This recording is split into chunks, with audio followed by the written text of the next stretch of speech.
My racing moment on Off the Ball. And they're off. Brought to you by Horse Racing Ireland. Share every racing moment. Visit hri.ie.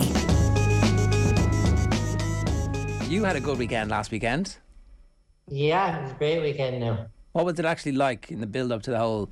Because it's you've come through at a time really when fans were few and far between. When they were allowed in, it was at a smaller number. So last weekend, probably the first weekend that you've experienced that full, proper, massive surge of crowds.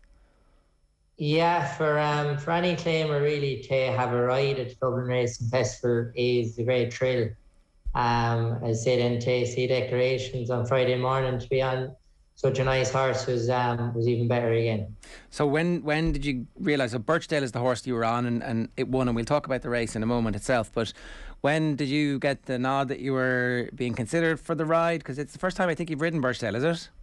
Yeah, it was. I suppose I saw Declarations came out at about 10:30, and I saw I was down on him, and I say that was first time I heard anything about it, and that was that. Right, okay. I didn't realise it worked like that. Not even like a heads up here, listen, I'm putting you forward for this, you might get it.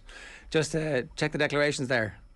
No, I have a very good agent in Gary Cribben, and I have full faith in him, and to be fair, leave it all up to Gary, and he does the job well. This sounds a little bit like the Oscar nominations. Well, I wouldn't be too familiar with the Oscar nominations. It's a surprise until the last minute too, and there's a lot of good surprises on it. So when that happens, right, because it's like, the famous McManus colours, it's the Dublin Racing Festival, is there like a little surge of adrenaline that you get immediately, even just when you see the declarations? Yeah, definitely. I remember texting a few of my friends and asking them, did they see it yet or anything. It was actually mad. You dream of riding for him, you wouldn't think that you get to ride for him in a big weekend like that from the get-go. So no, it was beyond unreal from Friday morning on, really. Did it have anything to do with the fact that he was out of the handicap, Mark?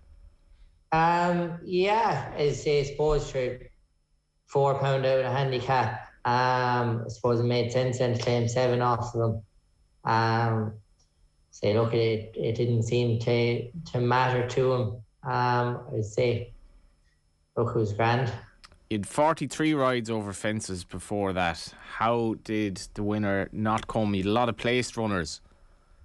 A lot of placed runners. I never really got to ride any type of horse. Got to ride a few really nice horses over fences, but none that were of that kind of standard. It's just hitting the crossbar a lot. It took me 47 rides in total to ride my first winner, which was over hurdles. So I suppose if you pull back to that stat, it was just about time that it came through. Yeah, fair enough. Yeah, but obviously the quality of horse in Birchdale ends up going off favourite. Was that the first time you'd had the opportunity to ride a horse that good? Over fences, I mean, specifically, obviously. Yeah, I suppose, yeah, it's true. It was a grade A handicap, so everything that was in it had its right to be in it. Them type of races don't come around every day. So, it was definitely the highest profile race I ever rode in, never mind to win it. Okay, take us back to the bit where you find out you're on the horse. Then, did you know anything about him? Did you go off and immediately watch back all the previous races? What's your preparation like so that when you get to the parade ring beforehand, or do you speak to Enda Bulger immediately and say, right, what's the crack with this lad? What do we need to do? What are we thinking? No, I suppose I look back at all his runs anyway. But looked back at him between Friday night, Saturday night. Then talked to Enda on Sunday then when I met him at the races, and like that day, between Enda and Mr. Berry, they just kept things very simple, and there was no airs and graces about it. It was just about getting on with it. What did Enda actually say to you in the parade ring? He just said sit 5th or 6th and enjoy yourself. So because you gave it a very, very, for somebody who hadn't ridden a winner over fences, you look like you'd been riding over fences for some time. I thought your confidence in the horse definitely helped. Yeah, look, I suppose I know Leopardstown, there's still plenty long running after the last. And, you see in all the big races, plenty of things can change the back of the last in Leopardstown. So, I knew there was going to take a bit of getting, and I'd say even after jumping the last, all I wanted was the winning post. And you know how it's difficult for commentators when one owner has a lot of runners in the race, but for in the Bulger to actually mistake the horse that he himself had in the race and think that he trained the horse who finished third was an interesting add-on to the story. I didn't hear that. Yeah. He never mentioned it to me now, but like that, he came in, tied the red cap all right. Say, look, at least it was in the blue cap. He would have been going straight over to Simon Torrance saying, you took it up too early. What were you thinking? Yeah, I could imagine that now, but I'm glad I was in the blue cap anyway. Talk us through the build-up to the race then as well, because it is a big deal. What is it like a festival like that where there is full crowds and everybody's so excited to be back out and having some kind of new sense of freedom again? It's so it's kind of an emotionally charged weekend for everybody anyway. Yeah, of course it is. Definitely the stands were full. Probably a big help that Johnny tipped them up and that everyone wanted the horse to run well. So I'd say it was a good build up the minute of walking into Leopardstown that day. The atmosphere was there everywhere. The whole place was packed. People wanted to see horses in the parade ring as well as watching them race. The difference in that compared to, last year, 12,500, that had a big buzz with honeysuckle, and I guess that's why you're in the sport, Mark.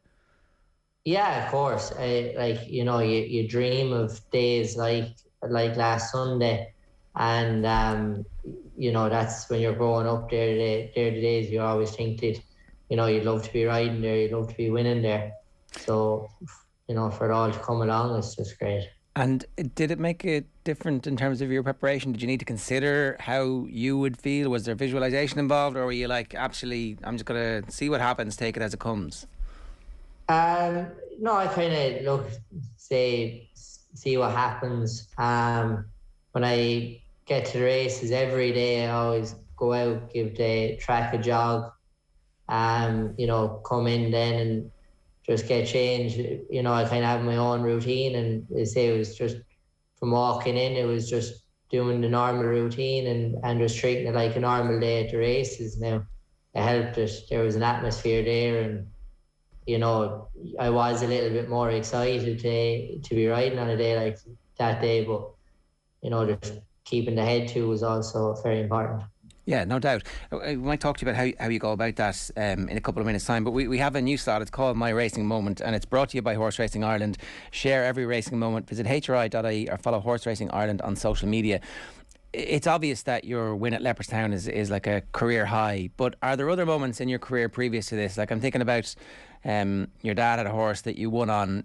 Like, are they moments along the way as well that you're thinking, I've made all the right decisions to get to this point, I'm in the right game, I'm making progress, I feel like I'm on the right path? Yeah, exactly. Won a grade 3 down in Cork before Christmas for Sean O'Brien, and say that was a great day. Didn't get to claim in the race, and the lads still used me. It wasn't a horse that Dad or any of the family were involved in, so to be given that faith that day, and be able to win on the mare was great. Other days then, like a horse of our own won the Grade B in Killarney. I say that was probably a really good moment for the whole family, because we had the horse, and it was probably Dad's biggest winner of his time owning horses too. So no, there's been plenty of good moments already, and every moment like that, it really shows you why you're in the game. Can we dig into the one in Cork just a moment? Because obviously the family one, I'm interested in your perspective on that as well. But to talk about that, because like as a claimer, there's definitely, and we've spoken to people in the past who are talk about that process of riding out their claim.